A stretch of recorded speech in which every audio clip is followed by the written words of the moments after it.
I would love for you to welcome to the stage Yusuf Mehdi and Mel Robbins. Let's give it up for them. How about having Mel Robbins here at Cannes? Let's hear it from Mel. Hi, everybody. What I love about you, Mel, is this rare ability to talk about change that is so helpful to so many people. And you do it in this insightful, real, rare way that understand people. A lot of energy around tech, around AI. And for many of us, myself included, the real story is kind of, what do we do in this time? You know, questions you ask like, am I ready for it? What does it take to change my world? And I think that's a good place for us to start. You know, when I think about this incredible moment, in moments of change, whether it's a huge moment of change personally or a moment of change professionally, positive or negative, there's usually two responses. People either get completely paralyzed or they're able to be optimistic and lean in. I'm excited about all the tech, but I'm so exhausted and tired, I'm not quite sure what to do. But what happens in a moment like this that really defines who you are and what happens in your career and in your business is how you respond to this enormous amount of change that's happening. And so as we dig in, I'm going to keep coming back to personal versus professional. Because what I'm seeing that half the world is paralyzed. The other half is sitting back with their arms crossed, kind of talking about some of the very real concerns in a moment of innovation like this. But you know what that means? That means there is no one standing in your way. That there is so much possibility that you can unlock if you're clear about what you want and if you're willing to take action. And so I'm really excited to talk about, you know, Yusuf, what you see. And you've seen so much come and go. But what are you seeing and what excites you given your tenure at Microsoft?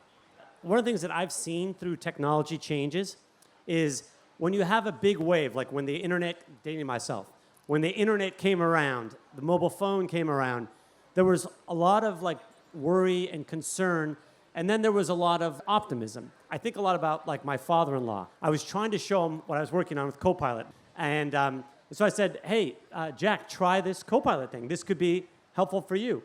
And so the first thing is he's like, well, I don't know what to ask it, you know? So I'm like, just talk to it. He smiled, because it was fun. You'll start to see the magic. Yes. Because here, I don't know if you've seen this thing trending online, I want to do everything so I do nothing, which is basically a modern repackaging of the paradox of choice. I think one of the biggest opportunities right now for everybody is to get very clear. Like if we could give you 4 hours back every day, what would you spend it on? And in a moment like this, what's more important than ever is for you to define what actually is work that matters to you. Because if everything's important, nothing is important. I think a lot in a moment like this where you have an enormous opportunity about how to use a tool to give you more time and more energy back so you can dedicate that time and energy to things in your life that are meaningful, or that you can dedicate that time and energy to doing the work that you can't quite seem to get to. Now you're using a tool strategically instead of what most people are doing, which is kind of jumping in and then doing lots of more busy stuff. Because one of the big concerns that people have, because we did a ton of research before we partnered with Microsoft Copilot, one of the big concerns that I think is a very valid one is this sense of, oh my God, like, is this going to replace like human ingenuity? Yes, there are very valid concerns, and this is still something that's really important to lean into. The way I think we're thinking a lot about it is that, and it doesn't sometimes feel that way, that's why I love your going from but to and, is that as we kind of all spend more time in AI, we're going to realize that what really matters is the human part of everything that we do. What I really gravitate to is people that I know, people who I identify with, and I'm like, oh, I know that person. And so, ironically, the lived experience, right? AI can understand so many things, but it will not know the butterflies you feel when you're going to ask that girl on the prom date. It won't know the complete fear of the driver's test that you're about to take when 3 other people in the car and they're betting that you're not going to pass it. The second thing is curiosity, right? So AI, again, can answer questions, but it's not curious. Some of you might be that, but why, but why, but why? So a big part, I think, what I think it's going to do, Mel, is it's going to unlock our unique capabilities as people, as humans, and curiosity, empathy, understanding. These are the things that I think are going to raise up, and that's kind of what I get excited about.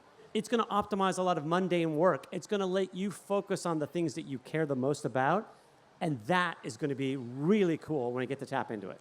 How many are you using it day to day in work?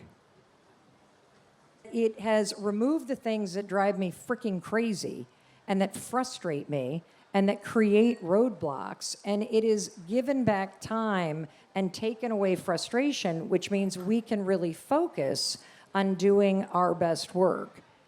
But when you think about it from a leadership perspective, because I think a lot of people make a mistake of saying, okay, you have to use it.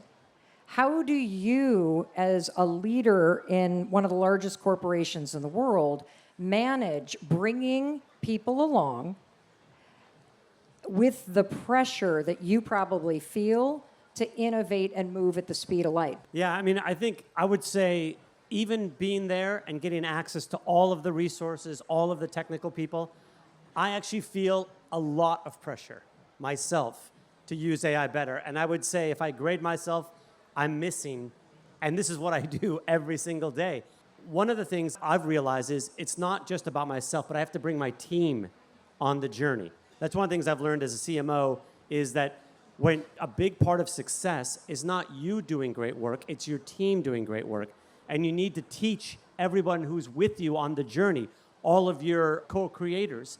You have to bring them along. And so that's a big, big thing. I think that's one of the challenges. You just got to stay in it.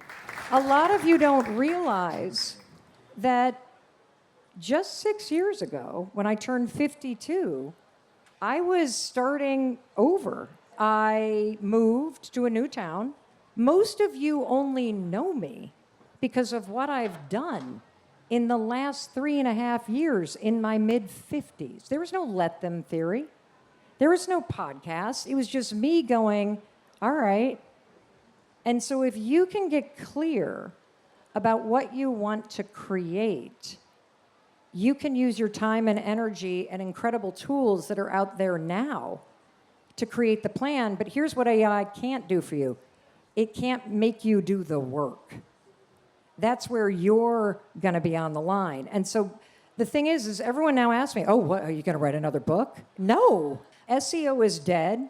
So I got to make sure that everything that we're doing is generative search. I got to reverse engineer for the actual ecosystem I'm playing in and for the game that I want to be competitive in. If it's not aligned with that, we're not doing it. I think there's real gold in what Mel said, not just if you're a creator, but even if you're a business person. That balance between staying true to what you're really about, but then continuing to say, hey, I can't do the same thing every year. I have to make intentional change. That balance is the magic. That's the art. It's super clear, like, are you someone who's got a point of view? You're sharp with your audience. It doesn't have to be huge. In fact, sometimes it's better to be very focused, but then be that innovator. Be working on those changes. That's, I think, great advice. We're a mission-driven company, and so our mission is very much empower people and businesses in the world to achieve more. The question is, how do you go and make that achievement happen? What I believe, we're on the coolest period we've ever had in terms of having, as you said, a powerful tool that can amplify everything that you do. AI has gone through 3 phases. We tend to think it's one thing, but it was actually 3 things. It was a chat bot. Then there was a reasoning engine where AI can basically understand what it's doing, which is kind of wild. And now most recently, agents, where the AI will take action on your behalf. It'll go research overnight or for 2 weeks. It'll write code in the background. It can do shopping for you. And so imagine now that you have knowledge on tap. You can have 5 to 10 agents that you will manage on a daily basis that will get work done for you, do research for you. That unlocks the potential. And today, when you come back to your computer, if you boot up your computer, what do you see on the taskbar? You see the apps that are running. Tomorrow, or maybe not tomorrow, but in about 6 months, you'll see the agents that are running. And you'll go back. 6 months? So yeah, like 6 months. God, now I'm exhausted. Yeah, sorry about that. So just imagine, what will we as a human race do? I'm fascinated by how our brains have developed over time in history. When the first brain came out, it was 400 cc's in dimension, right? In the first person that walked upright. Now our brains are 1,300 cc's in dimension. Why did they grow? They grew because we developed skills like language. We learned to do group hunting. We learned, actually the art of deception apparently grew the brain. So imagine now, what can you do if you devote your time to the things that really matter? Understanding the world, understanding empathy at a much deeper rate. I'm so excited to see what the world is going to be able to do with this technology. You know, the vision's very inspiring. Here's what I'm going to say, though, is that it doesn't change a fundamental truth about human beings. That knowledge is incredible, and it makes you smart, but it doesn't make you do what you need to do. And when I hear the vision, I'm just going to say personally, it makes me feel like, oh God, how do I even start doing that? Like, I need agents because I would love a personal assistant, but then I start to feel the pressure and I start to feel paralyzed and I don't even know where to start. Again, that saying, I want to do everything, so I do nothing. And that feels very exciting. What I would recommend, because when you look at the big picture, it can become paralyzing. This is just what happens to human beings in change. When there's so much going on, you tend to do nothing. I would ask you, what are the things, and I use the word friction, that create friction inside your day-to-day life? These are points of friction where you can use a tool and invest a little bit of time to remove the friction that you feel that's preventing you from doing the things that build your business, or from having the brain space and the time to create the content that you're inspired by, versus getting stuck on that treadmill of constantly churning things out. And that's a way to take the big vision of where we're going and to narrow it down to, how can I actually start? And we have so many people that have written in that have said that, my gosh, I was scared to death of this thing because I feel old, or I feel like I'm not really good with tech, or I don't really know how to get started, just like you were talking about with your father-in-law. And once I leaned in and I just started experimenting, I feel like I'm able to manage my life a little bit better.